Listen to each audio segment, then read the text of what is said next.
Bonsoir à toutes et à tous. Quel plaisir de vous retrouver sur El Magharibiya pour ce nouveau numéro de Microscope en ce début de mois de janvier 2023. Soyez les bienvenus. J'espère que tant bien que mal vous avez passé une bonne journée. Ce début d'année commence plutôt bien en mon nom personnel et en nom de la chaîne, de la direction de la chaîne, bien évidemment. Je vous souhaite une très très bonne année, surtout de la paix, de la santé et beaucoup d'amour. On a une pensée ce soir, bien évidemment, pour toutes les personnes qui sont malades, les personnes qui vivent seules, tous les détenus d'opinion, notamment en Algérie, mais pas que, qui sont derrière les barreaux, tout simplement parce qu'ils ont osé parler, ils ont osé dire et s'exprimer, tout simplement pour essayer d'avancer selon leurs convictions, leurs idées, leurs idéologies, leurs projets de vie, leur avenir pour eux, pour leurs enfants. Ils sont très très nombreux et notamment en Algérie, on en compte plus de 250 aujourd'hui. On pense à eux et on pense à toutes ces personnes qui sont dans la douleur. Certains enfants sont aussi sous les bombes, par exemple. Encore aujourd'hui, on le vit maintenant depuis plusieurs mois. Donc on a une pensée à toutes ces personnes et tant bien que mal, on vous souhaite tout de même d'être dans le bien, dans la paix et dans la sérénité. Soyez les bienvenus. Le terme de Dahdouh est entré dans le langage courant et commun des quotidiens en Algérie depuis notamment que les services de sécurité ont diffusé il y a quelque temps la vidéo d'un certain Dahdouh, Zerkan Hassan alias Abdou Dahdah ainsi que 46 autres terroristes notamment qui ont donc comparu. Abdou Dahdouh avait pris 20 ans dans cette affaire. Il avait été capturé par des éléments de l'armée nationale populaire près de El Ansar, précisément dans la wilaya de El Jidjel, lors d'un ratissage en décembre 2020. On l'avait retrouvé notamment Zerkan Hassan alias dit Abdou Dahdah, d'où le titre de l'émission. On va en parler ce soir. On l'avait retrouvé notamment avec un certain nombre d'armements, une grosse somme d'argent et on avait notamment décortiqué, mais pas que nous, certains médias, beaucoup dans les réseaux sociaux avaient décortiqué un certain montage, notamment lorsqu'il avait été capturé, mais aussi lorsqu'on l'avait entendu. Donc où est la crédibilité notamment de ces informations? Le pouvoir algérien a encore frappé, médiatiquement en tout cas, puisque une nouvelle affaire dit Dahdah a été présentée. On va en parler ce soir.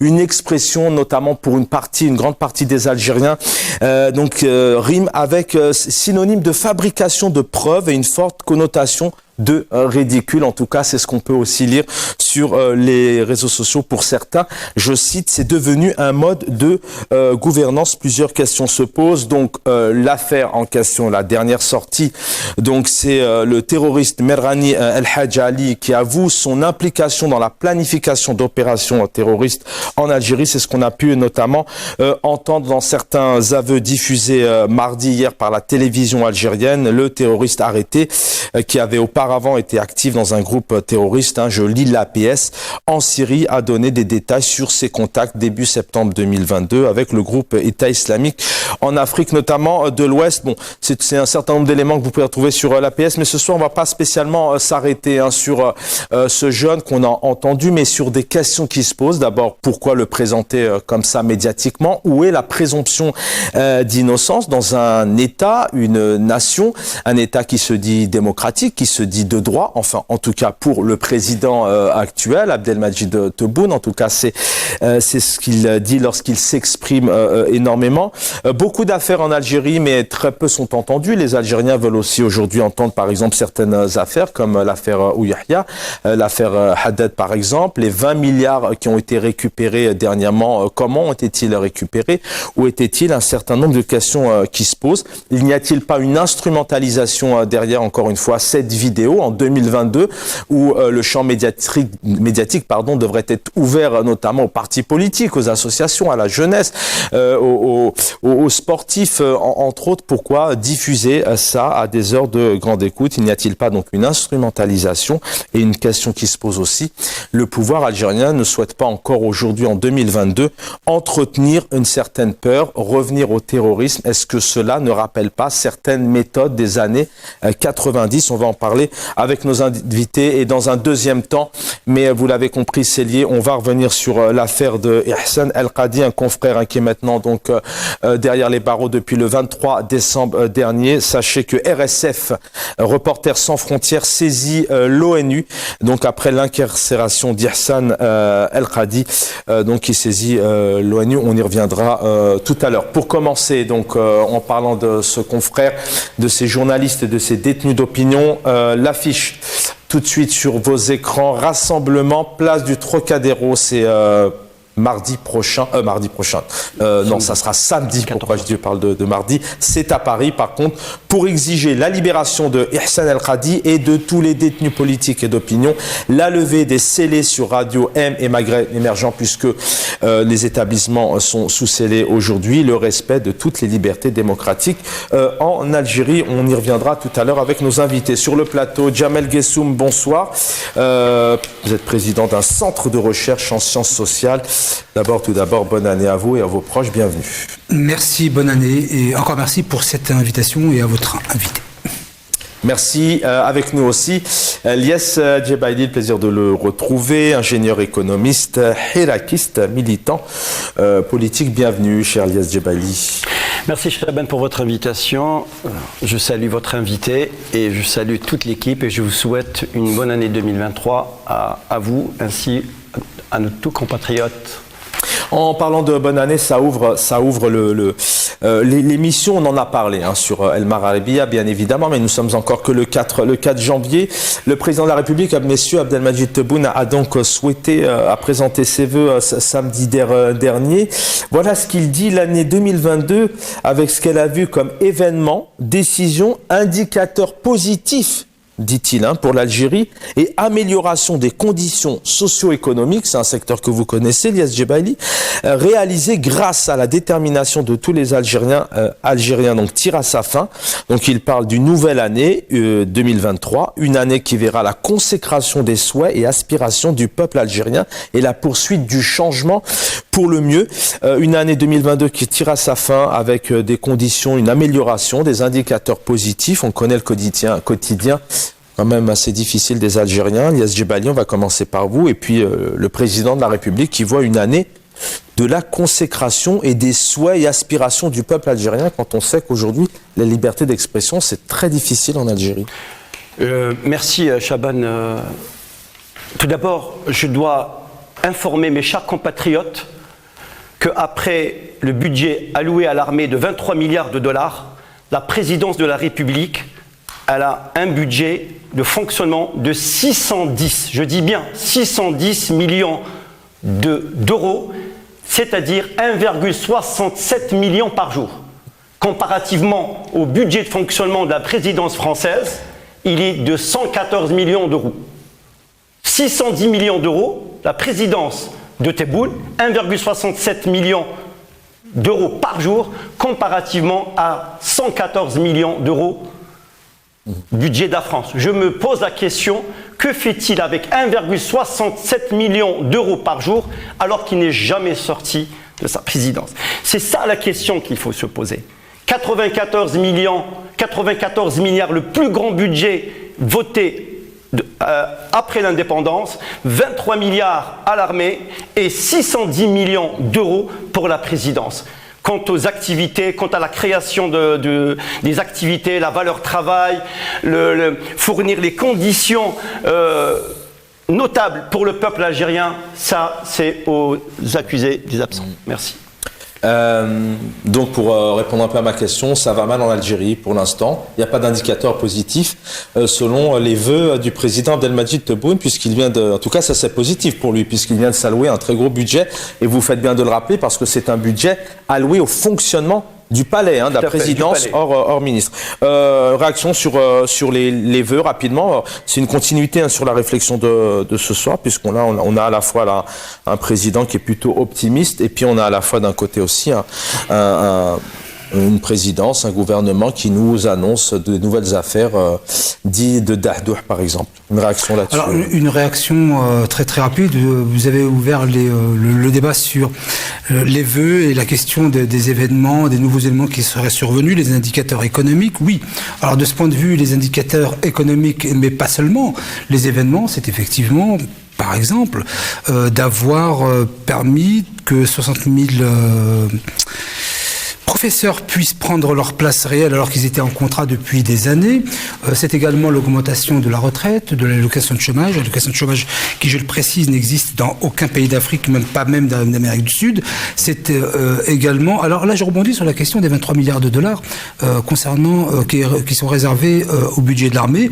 Personnellement, je m'en réjouis. Et pourquoi je m'en réjouis? Je m'en réjouis parce qu'il n'y a nulle liberté ni essor social ou économique sans sécurité. La situation particulière de l'Algérie aujourd'hui avec les conflits qui entourent nécessitait, moi je le souhaitais même avant que ce soit voté, ça a été voté, tant mieux. Par contre les 610 millions affectés à la présidence de la République, là je m'en étonne un peu. Si c'est vraiment les chiffres, je ne vois pas ce qu'on fait avec 610 millions d'euros pour le fonctionnement de la présidence de la République, ça c'est vrai. Enfin, la question c'était surtout aussi de mettre en exergue avec d'autres départements, notamment ministériels, mais on en a parlé longuement sur la chaîne. Pourquoi augmenter comme ça un budget militaire de 3 fois d'une année à une autre, alors que certains budgets comme la santé ou l'éducation, on n'en est pas là. Messieurs, donc on va revenir sur cette première partie. Il y a une nouvelle affaire qui a été diffusée. Encore une fois, ce soir, le but, c'est pas de décortiquer de ce qu'a dit ce jeune.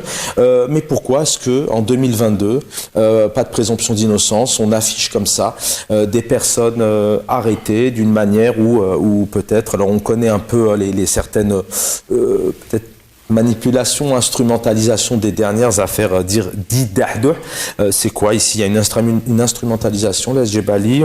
On se retrouve dans les années 90. Je vous ai toujours dit, cher Chaban, que la peur, elle est instrumentalisée. Le régime a pour vocation d'instrumentaliser la peur pour faire peur au peuple. Je pense que ça devient aussi un outil ou un mode de gouvernance. On nous parle d'un Dahdouh. Est-ce que c'est la copie ou l'original par rapport au précédent? Toujours, c'est la même morphologie, la même tête quasiment. Il n'est pas imberbe, toujours barbu. On nous parle, attention, la sécurité, c'est-à-dire que ce personnage, je ne vais pas dire terroriste ou pas, parce qu'il y a une présomption d'innocence aussi. On ne peut pas, on n'a pas vu. Est-ce qu'il y a des preuves? Est-ce que la justice est prononcée? On ne sait pas.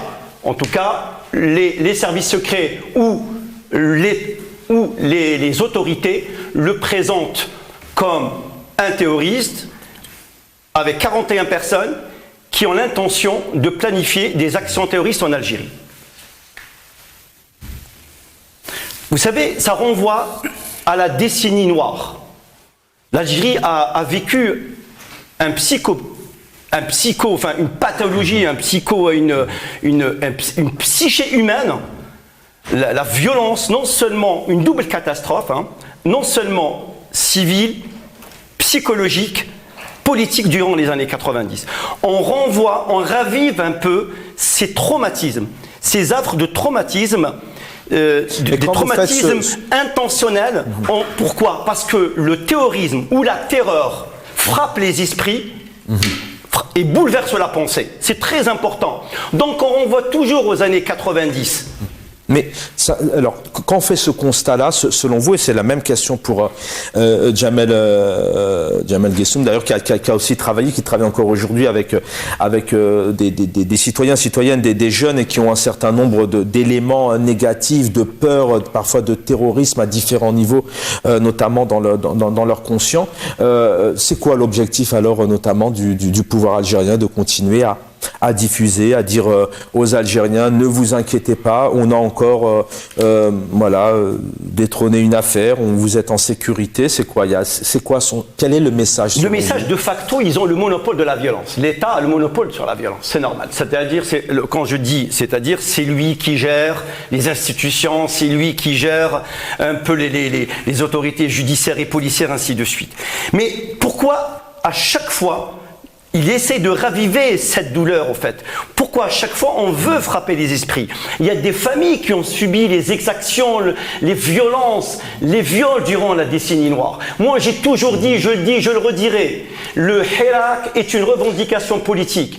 Le jour où on sera dans un état de droit, il y aura une commission vérité et justice pour assainir et pour régler ce contentieux de façon définitive. Je vous garde une minute et aussi, ça sera peut-être la même réaction pour Jamel Gessoum. En 1990, on est en 2022, il y a plus de 30 ans, Ilyas Jebaili, maintenant, c'est une autre génération qui arrive maintenant, puisqu'on est en 2022, lorsqu'on est né il y a une vingtaine d'années, on est à maturité, on a un certain conscient, on est adulte. Est-ce que je vais demander à mes collègues, voilà, en les remerciant, en leur souhaitant une bonne année, de me couper l'oreillette. Merci les collègues en régie. Mais le message actuel, en 1990, c'est passé. On est en 2022, c'est quoi? Pour les jeunes combattants, aujourd'hui, messieurs, c'est avec ces images, c'est de les entretenir dans une certaine peur, d'éviter aussi qu'ils se focalisent vers un vrai débat du quotidien, de leur avenir politique, associatif? C'est pour détourner l'attention des vrais problèmes qui sont vécus par le peuple algérien. Le vécu de la précarité, l'instabilité politique, l'instabilité économique, la répression, un État qui devient de plus en plus répressif. La répression, elle devient un outil de gouvernance. C'est ça, c'est pour détourner et revenir toujours. Et pourquoi la temporalité maintenant? Pourquoi maintenant? Quand le régime, il commence à paniquer, il est dans des situations très compliquées, il nous ressort encore l'événement douloureux de la période terroriste. Alors, Jamel Gessoum, est-ce que le pouvoir panique, est fragilisé, n'a plus de chemin, de gouvernance justement pour continuer à entretenir? Est-ce que cette période aussi d'élection, parce qu'on est à la veille des élections présidentielles, c'est en avril 2024 en Algérie, voilà, à votre avis là-dessus, est-ce que aujourd'hui les Algériens doivent se retrouver à cette chaîne de télé nationale en 90 où, je rappelle vraiment, chaque jour on avait ce genre d'images à la télé? Alors, dirigeant un centre de recherche en sciences sociales, cela m'oblige forcément à élargir le spectre sur l'analyse. Il me semble entendre que d'un côté, c'est-à-dire avec peut-être une vue binaire de la situation,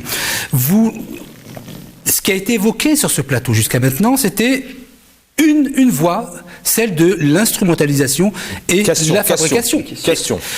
Non, c'est pas ce que j'ai entendu, mais en tout cas, moi, ce que je souhaiterais élargir le spectre. Non, mais question, alors, vous pouvez me dire aussi peut-être qu'aujourd'hui, l'Algérie est vit du terrorisme, on a besoin d'entendre ceci. Alors, deux termes ont été utilisés, instrumentalisation, fabrication. S'il y a instrumentalisation, c'est que il y aurait peut-être des faits réels. Il y a aussi la possibilité que ce soit une vraie affaire. Celle-ci, il faudrait non pas la rejeter comme la première option que vous avez choisie, mais aussi l'analyser.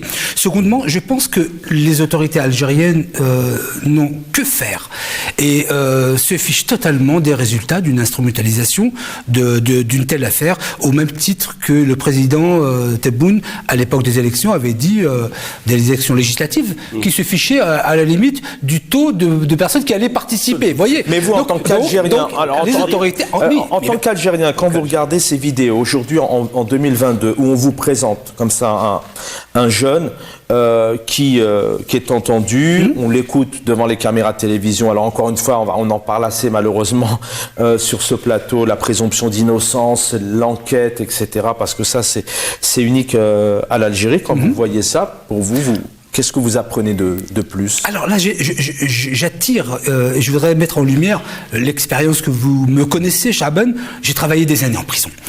Et de deux choses l'une, et vous l'avez dit vous-même dans votre introduction, qu'il aurait, je dis bien au conditionnel, aurait été trouvé avec des armes, etc. À partir du moment, et c'est la PS qui le dit, et à partir du moment où des autorités algériennes disent officiellement qu'il a été trouvé avec des armes, sauf à ce que ce soit des armes en chocolat, je ne vois pas trop ce que la présomption d'innocence viendrait faire là-dedans. Ça, c'est un point de vue pragmatique. Il ne s'agit pas pour moi de travestir les termes, mais il faut, je pense, élargir le spectre, ne pas être sûr d'une situation ou de l'autre. Moi, je ne suis pas sûr que ce soit un vrai terroriste. Vous voyez, mais je garde cette réserve. Et je ne suis pas sûr non plus d'ailleurs, que ce ne soit pas fabriqué complètement, je n'y étais pas. Donc, je n'ai pas la certitude absolue. J'essaie d'analyser avec les faits les deux options possibles. Soit c'est une affaire montée de toutes pièces, et pourquoi pas. Soit c'est un vrai terroriste, et dans ces cas-là, il faudrait peut-être... Et les images, on se rappelle en 2020, je le disais tout à l'heure, sur notamment Abu Darda, on avait vu ces images lorsqu'il était arrêté, avec effectivement la panoplie d'armes, etc. Mais lorsqu'il est diffusé à la télé, c'est pas du tout le même personnage. Mais encore une fois, vraiment, essayons de prendre de la hauteur. C'est une question culturelle. Ça se fait dans certains pays. Non, le fait de montrer à la télé. Non, je suis désolé. Je ne dis pas que c'est bien. Je ne dis pas que c'est bien. Je dis que il y a une question de culture. Dans certains pays du monde, et j'en ai fait beaucoup dans ma vie, on met en image et en lumière des choses qui sont peut-être tabous en France et dans d'autres pays. Je ne sais pas si c'est une habitude en Algérie. Je ne sais pas. Il y a des cas précédents qui me disent que oui. Mais en tout cas, le fait de montrer et de faire une interview, d'abord, c'est utile pour les autorités algériennes, sinon on ne le ferait pas. Alors ça, pourquoi, messieurs, je vous donne la parole. Il est 19h27, on a un peu de temps encore. Est-ce que c'est lié à l'Algérie? Je ne sais pas. Est-ce que ce sont des bonnes méthodes? Je vois que vous n'êtes pas d'accord dans ce sens-là. Alors, on ne s'intéresse pas spécialement à ces cas précis. Est-ce qu'ils sont terroristes ou pas? On n'a pas ces éléments-là. Le but, c'est pas du tout la thématique. C'est vraiment d'essayer de comprendre pourquoi, depuis des années, plusieurs décennies, on a toujours ces mêmes méthodes. Mais pourquoi on n'a pas ces mêmes méthodes, notamment sur des grosses affaires? Il y a 20 milliards de dollars, vous pouvez réagir, vous en parlez tout à l'heure en off, Elias Djebali, qui vient d'être récupéré. On a des affaires comme l'affaire Haddad, ou Yahya avec l'affaire du parc d'Alger, puis c'est lingots d'or, si je me trompe pas. On n'entend pas ces gens-là. Par contre, on entend des jeunes comme ça qui arrivent dans le cadre des feux, dans le cadre d'actes terroristes. Pourquoi ces gens-là, on les entend pas? Alors voilà, vous allez... Lors de l'intervention médiatique du 22 décembre, M. Tebboune, il a dit « Nous avons récupéré 20 milliards de dollars. 20 milliards de dollars. » Il aurait pu dire « Nous avons récupéré 2700 milliards de dinars. » Il a préféré l'annoncer en dollars. Pourquoi? C'est pour détourner l'attention et pour dire à nos compatriotes qui n'ont jamais voté pour lui que c'était un argument de campagne, que j'ai tenu ma promesse et par conséquent, pourquoi pas, ça va lui ouvrir la voie et penser à un second mandat présidentiel. Les 20 milliards de dollars, c'est l'estimation ou le chiffrage qui soit précis a été fait par la Cour des comptes ou par le ministère de la Justice concernant 4200 logements, concernant des comptes bancaires, des parcelles de terre, des complexes touristiques, des complexes industriels, des aciéries, des cimenteries, tout ça, ça a été saisi en Algérie. Mais pourquoi il ne l'a pas dit en euros? Pourquoi il n'a pas dit en dinars, il l'a dit en euros ou en dollars? Pourquoi il n'a pas dit en dinars, mais il l'a annoncé en dollars? C'est pour détourner l'attention. C'est quelque chose, déjà, on sent que c'est mensonger. C'est quelque chose, c'est mensonger. Ça veut dire, c'est une instrumentalisation aussi. On instrumentalise les 20 milliards de dollars. Ça veut dire, je suis arrivé à les récupérer grâce à moi. Et il a fait un argument de campagne. Quand un journaliste, durant sa campagne présidentielle, lui a posé la question, Monsieur Tebboune, qui se présente à prendre les destinées de l'Algérie, est-ce que vous avez une idée bien précise sur le montant sur les fortunes planquées à l'étranger? Il lui pose la question, 1 milliard. Mais vous vous rendez compte? Pas 1 milliard, j'ai déjà le chiffre. C'est-à-dire, il est toujours dans l'instrumentalisation. On instrumentalise tout. On instrumentalise à tout va parce qu'on considère que le peuple est encore immature. Parce que le peuple, il va accepter tout ce qu'on lui annonce. Donc on est toujours dans une série d'instrumentalisation, dans une série de désinformation. On n'est pas dans une réalité. C'est pas une façon de gouverner un pays. On gouverne pas un pays de la sorte, monsieur. On peut pas dire nous avons récupéré 20 milliards. On peut pas dire que alors qu'il y a des condamnations qui sont pas encore définitives. On n'a pas le droit de stigmatiser. On peut pas dire celui-ci est un terroriste. Elle est où la présomption d'innocence? On sait que ce régime, il a toujours utilisé la fabrication des preuves, la stigmatisation, la désinformation pour arriver à ses fins. Jamel Guessoum. Alors, juste un petit retour en arrière sur ce que vous disiez, Chaban, tout à l'heure. Pourquoi est-ce que telles informations sont diffusées et pas d'autres? C'est ce que vous aviez indiqué. Alors, par exemple, sur l'affaire Ouiahia, c'est juste symptomatique. Les lingots d'or, etc., ça n'a pas forcément de conséquences sociales directes auprès de l'opinion publique. Oh, non, je dis pas, attendez, je n'ai pas terminé. Je n'ai pas terminé. Je parle en degrés. Il y a ensuite des affaires qui, elles, ont des conséquences beaucoup plus directes sur l'opinion publique. C'est peut-être celles-ci qui ne seront pas montrées. La parole. Je ne dis pas le contraire. Vous voyez, mais en degrés, c'est cela. Mais justement, j'aimerais avoir une... Justement, vous allez terminer. Vous allez terminer, Jamel Guessoum. D'accord. Non, vous pouvez changer. Vous me parlez de degrés. Aujourd'hui, des jeunes qui ont 20 ans, 25 ans, je pense qu'ils se sentent plus préoccupés par des dizaines de milliards des biens mal acquis qui sont en Europe, en France, et de l'argent dilapidé, parce que le président de la République lui-même là, en a parlé, il a dit qu'il savait où c'était. Je pense que cette jeunesse de 20, 25, 30 ans se préoccupe plus de cet argent pour son quotidien, parce que au pays, il y a quand même de grosses difficultés, que peut-être ces personnes qui arrivent sur un écran en disant nous, on participait à ça, l'armée est arrivée, nous a récupérés. Je pense que le degré, il ne se situe pas au même niveau pour tous les deux. Non, mais en termes d'impact politique, moi je ne parle pas forcément, comme je pense que vous l'avez compris, mais en termes d'impact. Expliquez-nous. En termes d'impact. Je vous donne un exemple. Oui, des lingots, c'est des centaines de lingots offerts par un pays du Golfe, etc. On est vraiment dans les jeunes Harraka, par exemple, Msaken. Ils partent du pays, pourquoi? Alors que d'autres vont. Donc je n'ai conscience de ça. La corrélation est un peu difficile. Oui, non, elle est pas difficile quand des jeunes n'ont pas de travail, n'ont pas de quoi manger et qui sont obligés de prendre un bateau pour se sauver. Et pendant que des ministres, eux, prenaient des lingots d'or, il y a un impact direct et c'est très important. Mais c'est une question de communication politique. Je ne dis pas que ce n'est pas important. C'est une question de science politique, à la limite. Sur la question, par exemple, vous disiez, cher ami, que l'annoncer en dollars ou en dinars. Vous savez qu'en Algérie, je n'y suis pas né, mais je le sais, on a beaucoup plus de facilité de comprendre le montant en dinars à partir de dollars et de l'euro que de dinars. Parce que quand on dit 2400 milliards, etc., on a même du mal à voir ce que ça peut poser. Et d'autant plus qu'en annonçant 20 milliards de dollars, je ne vois pas quelle instrumentalisation, quel est l'intérêt réel et matériel et factuel. C'est pour faire croire aux gens, c'est pour faire croire à nos compatriotes que l'argent a été récupéré à l'étranger. C'est ça, en fait. Non. C'est pour faire croire. Il y a deux choses, cher ami. Il faut bien voir l'interview. Et on est évoqué ce qui a été récupéré à l'intérieur du pays. C'est ça. En le traduisant en dollars, en dinars, en yuan, ce que vous voulez. Ça donne une échelle de valeur. Vous y croyez, vous, à ces récupérations d'un nouveau président qui arrive comme ça, avant d'être élu, il nous dit... c'est une question qui pose... C'est une question qui a été récupérée. Je vais vous laisser répondre. C'est une question qui pourrait... Ça fait un an que je vous laisse... Jamel Guessoum. Oui. Je vais vous laisser répondre.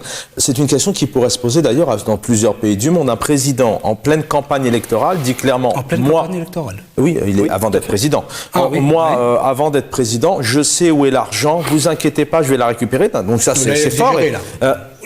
Ah bah écoutez, on pourrait repasser la vidéo. Mais en tout cas, on peut retrouver la vidéo. Est-ce que vous y croyez, vous, à cet argent qui... Moi, j'y crois parce que depuis à peu près un an, ça doit faire environ un an, que je suis un peu les affaires sur ce qui a été retenu, les centaines de véhicules de Intel, les milliers de camions de la même personne, Tarkout, de ça et de ça. Je ne suis pas loin de croire que oui, c'est possible. C'est possible. Je reviens à mon sujet parce que j'ai été coupé. Oui, j'ai été coupé.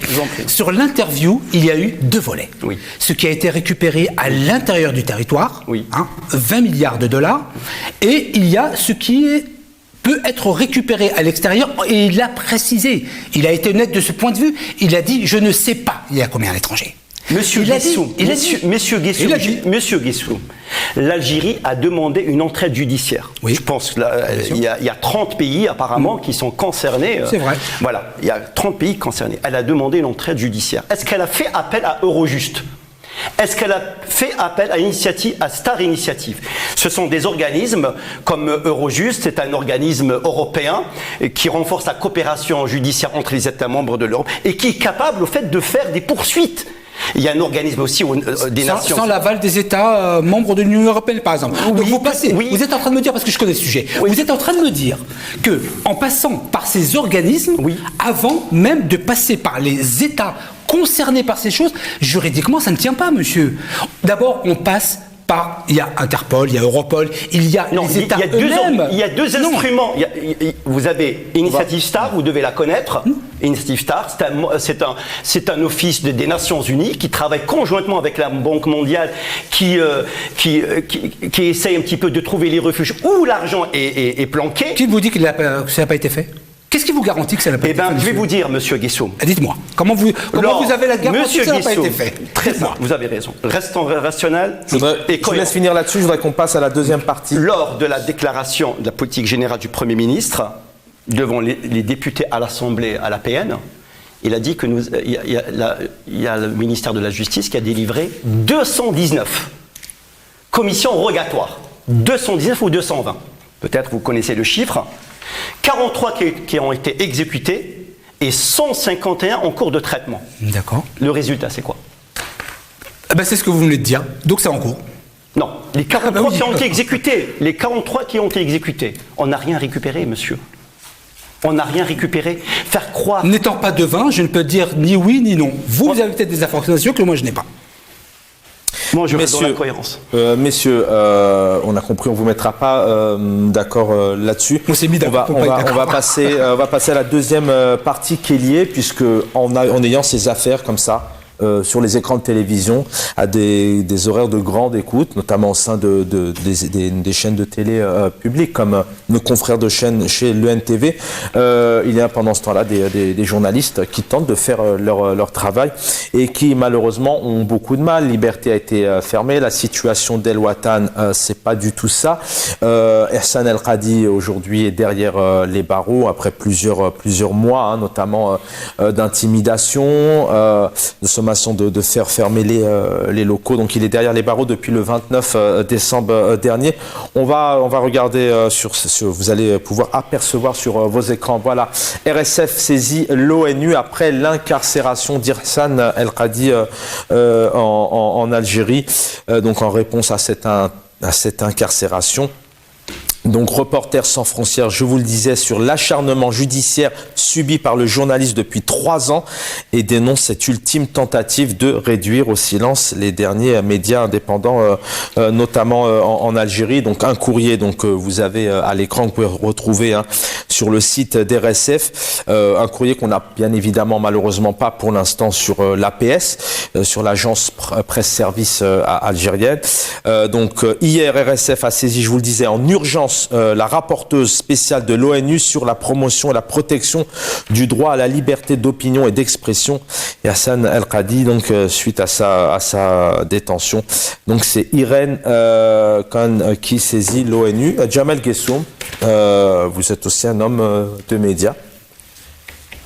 Vous dites quoi aujourd'hui au président de la République algérienne d'en arriver à mettre derrière les barreaux un journaliste ? Est-ce qu'aujourd'hui... c'est mérité, ces journalistes qui s'expriment. Ehsan El Qadi, ce journaliste qui fait un article pour des voitures, ce journaliste qui fait un article pour des dates, notamment sur des problématiques, des interrogations de normes européennes. Est-ce que c'est normal en 2022 de se retrouver derrière les barreaux ? Alors, dans l'ordre, vous avez évoqué la fermeture de Liberté. Je ne pense pas que ce soit l'État qui ait fermé Liberté. C'est M. Aissad Rabrab qui en était propriétaire et qui s'est mis en retraite et qui ne voulait pas laisser ses enfants gérer un média. Donc ça, c'est la première des choses. Ça, c'est factuel. Donc pour vous, c'est la raison ? C'est la raison que le propriétaire a donnée. Okay. C'est le premier concerné. Ensuite, vous pouvez aussi avoir une analyse poussée, une analyse un peu sur la situation géopolitique, la situation aussi des journalistes, de la liberté de la presse en Algérie. Oui, mais si un propriétaire décide de ne pas poursuivre, on ne peut pas s'assurer que c'est l'autorité qui c'est quelque chose de factuel. C'est pas mon opinion, c'est le propriétaire qui l'a fait. Non, mais vous pouvez aussi avoir une analyse. Moi, je vous parle de la situation en Algérie. On comprend bien que si on lit l'APS aujourd'hui, si on dit oui à l'APS et on dit au pouvoir algérien oui, effectivement, on peut dire oui. Je me fie au patron. Le patron, c'était M. Aissad Rabrab. Alors, sur Ehsan Qadi, là, j'ai une analyse, par contre, qui ne va pas forcément plaire, mais je suis pas là pour plaire, d'ailleurs, à qui que ce soit. Ce que j'ai envie de dire, c'est que d'après ce que je sais, je vais faire plaisir à certains et puis déplaisir, même si le mot n'existe pas. Alors, oui, il a été incarcéré, in fine, je dis bien in fine, par ses critiques à l'endroit du président, du chef d'état-major, etc. Ça, c'est un fait. Maintenant, voyons ce qu'il pourrait y avoir derrière, parce qu'il faut avoir une analyse globale pour se faire une opinion. Il semblerait, je dis bien il semblerait, parce que moi je ne lis pas dans la mare de café, il semblerait que depuis des mois, les services de sécurité algériens, après enquête, auraient, je dis bien au conditionnel, auraient constaté des mouvements financiers venant de l'étranger. La loi algérienne l'interdit. Les autorités l'auraient laissé faire jusqu'à ce qu'ils commencent à critiquer, etc. Et ce qui va être annoncé officiellement, ce ne sont pas les critiques, même si c'est la première raison. Je vous le dis tout de suite. Pour vous, c'est la première raison. Démocratie, on la met de côté pour l'instant. Mais ce qu'ils vont avancer de manière officielle, ce sont des mouvements financiers venant de l'étranger et que la loi algérienne interdit. Et sur ça, j'ai envie de dire qu'ils seront imbattables parce que ce sont les motifs officiels qui vont être invoqués. Donc, je dis deux choses, l'un et le contraire.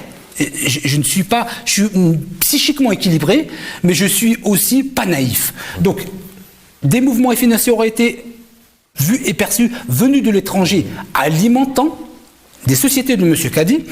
Ensuite, il a critiqué, surtout au mois de décembre, le chef d'état-major, le président. Donc, ils l'ont incarcéré, mais la raison officielle qui va être donnée, et c'est là où les défendeurs de la liberté auront quelques difficultés.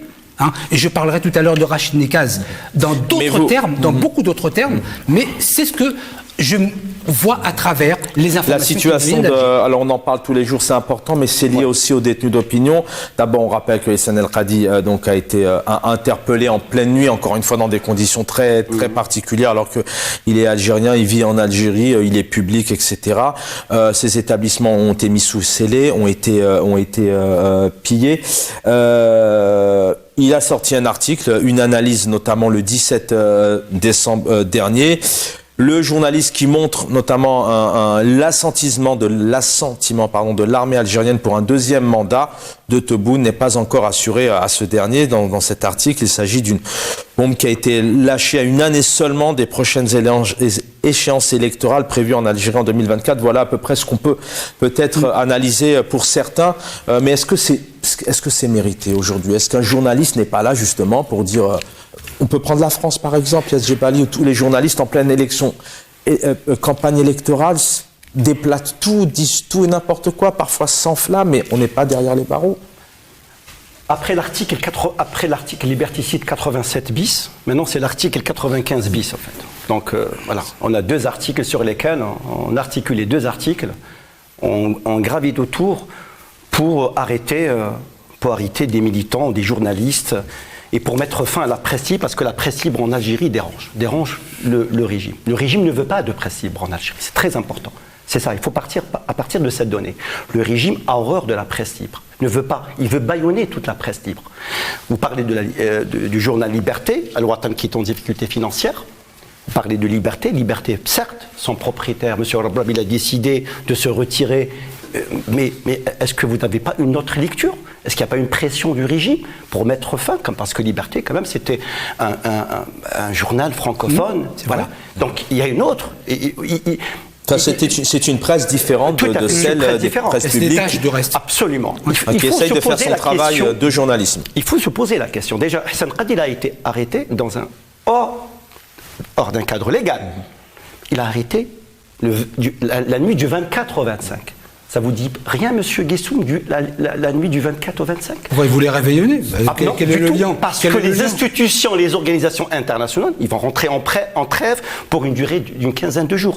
Tout a été planifié comme une horloge suisse pour l'arrêter à minuit 30. C'est-à-dire, les organisations, les instances internationales, ils partent en congé, une trêve de 2 semaines, c'est la léthargie. C'est ça qui a empêché RSF de monter au créneau. Ça n'a pas de sens, monsieur. Moi, je vous dis, ça n'a aucun sens.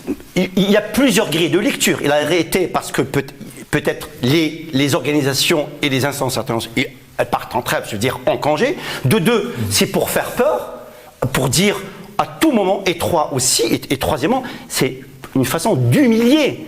L'acte humilié, on arrête avec et on humilie en même temps. C'est ça, on arrête menotté et suivi d'une humiliation. C'est-à-dire, au fait, toute personne, elle est quasiment dénuée d'humanisme. On arrête avec une personne menottée, un journaliste menotté.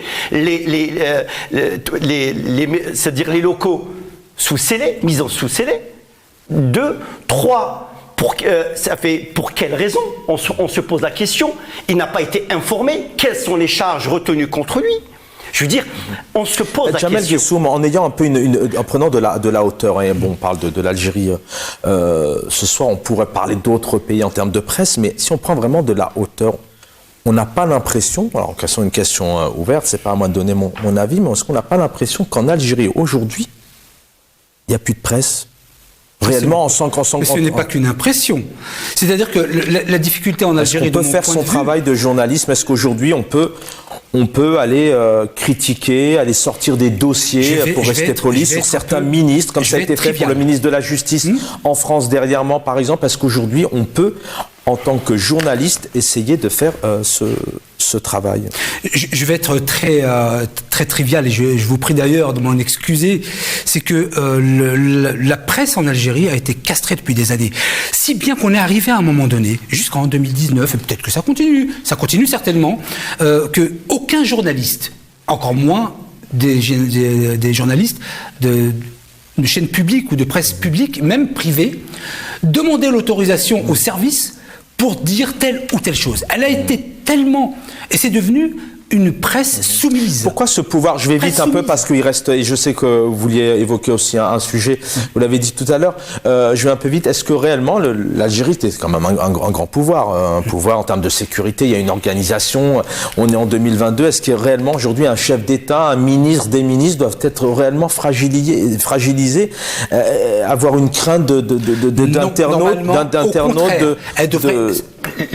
est-ce qu'elle ne devrait pas, au lieu de, en faisant un lien avec la première partie, est-ce qu'elle ne devrait pas ouvrir le champ médiatique avec des débats, avec des partis politiques, avec Hassan El Khadi face peut-être en entretien exclusif face au président de la République en disant voilà, vous êtes sur mon plateau chez Radio M, voilà les questions, est-ce que ça serait pas ça? Le nous est impersonnel. Nous n'avons pas en Algérie cette culture-là. Et qu'est-ce qui fait peur alors? C'est ça là, le constat est fait. Pourquoi est-ce que, en parlant peut-être du président et de ses équipes ou du régime en général, pourquoi ont-ils peur des médias? Pourquoi ont-ils peur des réseaux sociaux? Ce sont plus, je peux vous assurer... Fragilisés à ce point? Je peux vous assurer, Chaban, que ce sont plus les journalistes qui ont peur, non pas de ce que vient de subir M. Hassan Khadi, mais ils ont tellement pris l'habitude, notamment à travers la publicité, la NEP, etc., ils ont tellement pris l'habitude de ne pas se donner le droit de parler que c'est devenu pratiquement culturel. C'est pas facile non plus, je me mets à leur place, c'est pour ça qu'on est en total soutien. Moi, je vous rejoins, monsieur Chaban, mais il faut se mettre à la place d'un journaliste. Il ne peut pas parler librement. Il ne se donne pas la possibilité. Non, c'est pas qu'il se donne pas les moyens. Il y a beaucoup qui ne se donnent pas la possibilité et qui n'hésitent pas à téléphoner au service. Je ne peux pas vous laisser dire ça, Jamel Gessoum, vous êtes dur vraiment. Croyez-moi, excusez-moi, il y a des pays vraiment, il ne suffit pas de se donner les moyens. Dernièrement, il y a eu des rassemblements, notamment autour de Karim Tabou sur un moment très privé, 40e anniversaire du décès de son papa. Plusieurs militants ont été interpellés, les Ouadiyas étaient fermés. Croyez-moi, je suis bien placé pour le savoir et certains journalistes n'ont pas pu avoir accès. Messieurs, il reste 3 minutes. Alors un mot et vous vouliez réagir aussi. L'émission touche à sa fin. Donc c'est pas si facile. Oui. Monsieur Gessoum, reconnaissez qu'on n'est pas l'Algérie n'est pas un État de droit. À partir du moment on n'est pas le berceau de la démocratie. Ça c'est une évidence. Rapidement, monsieur, l'émission touche à sa fin. Je vais demander à Karim de me rediffuser, s'il vous plaît. Voilà, Les Djebali voulait dire un mot rapidement. On va rediffuser cette affiche. Nous invitons... allez à l'écran. Collectif citoyen. En tant que collectif citoyen, nous invitons tous nos compatriotes résidant à Paris, en région parisienne et en France, à venir pour le rassemblement qui aura lieu le samedi Trocadéro à 14h30 pour soutenir le journaliste Ihsan Qadi qui est incarcéré dans les prisons de l'injustice et l'arbitraire et pour la libération des détenus d'opinion et pour la libération aussi de toutes les libertés démocratiques. C'est très important. On y reviendra de manière demain et jeudi et même vendredi. Jamel Guessoum, un mot. Alors un mot, moi j'ai un message solennel à adresser au président de la République, M. Abdelmajid Tebboune, et en l'occurrence je lui demande de se souvenir des premières paroles du Coran qui sont Bismillah ar-Rahman ar-Rahim. Je l'appelle à la Rahma pour libérer M. Rachid Nekaz, qui est un Algérien qui a essayé de tout faire pour faire avancer l'Algérie. Il est malade, il veut s'occuper de sa famille. Je demande au président de la République de se souvenir de ce jour où il n'aura pas donné cette clémence, le jour du jugement dernier, quand il la demandera auprès de Dieu. Alors, il nous reste encore une toute petite minute 30. Rachid Nekaz a dit clairement qu'il arrêtait la politique. Sincèrement, hein, est-ce qu'il arrête la politique parce que malheureusement, il subit et il est intimidé maintenant depuis plusieurs mois? Ou est-ce que sincèrement, il arrête parce qu'il n'a plus envie? Moi, je ne m'occupe pas de ce volet. Moi, je m'occupe du volet humain. Très bien. Humain, alors, la famille, il veut s'occuper de sa famille, de sa santé. On parle non, de... aujourd'hui, non. Je me positionnerai à un autre moment. Nous exigeons la libération de tous les détenus d'opinion, Rachid Nekaz, Ihsan Qadi, tous les détenus d'opinion, même anonymes, tous qui se trouvent dans les prisons de l'arbitraire, sans exception et sans condition. Merci à tous les deux, messieurs, car effectivement, il y a une question qui s'est posée énormément. Pourquoi est-ce que Rachid Nekaz, qu'on a reçu plusieurs fois, qui s'est impliqué énormément dans le Hirak, et qui demain a dit clairement qu'il arrêtait la politique? Est-ce qu'effectivement il s'arrête parce que, on va rendre l'antenne malheureusement, est-ce qu'il s'arrête parce qu'effectivement il a envie de s'occuper de sa famille, mais est-ce que malheureusement le pouvoir l'a incité à petit feu à mettre fin à sa carrière? C'est ça, quand on à sa carrière est politique. dans un état de non-droit, monsieur. Ilyas Djebali, merci d'avoir été avec nous. Merci. Bon. Merci Ilyas Djebali d'avoir été avec nous. La démocratie, ça s'entretient. Ingénieur économiste, militant politique hirakiste, et Jamel Guessoum, président Centre de recherche de sciences sociales. Et puis je rappelle que vous avez été aussi candidat à des élections politiques notamment algériennes. Le programme continue sur El Marhalebiya. Prenez soin de vous, j'aurai le plaisir de vous retrouver, je l'espère, demain soir à 19h.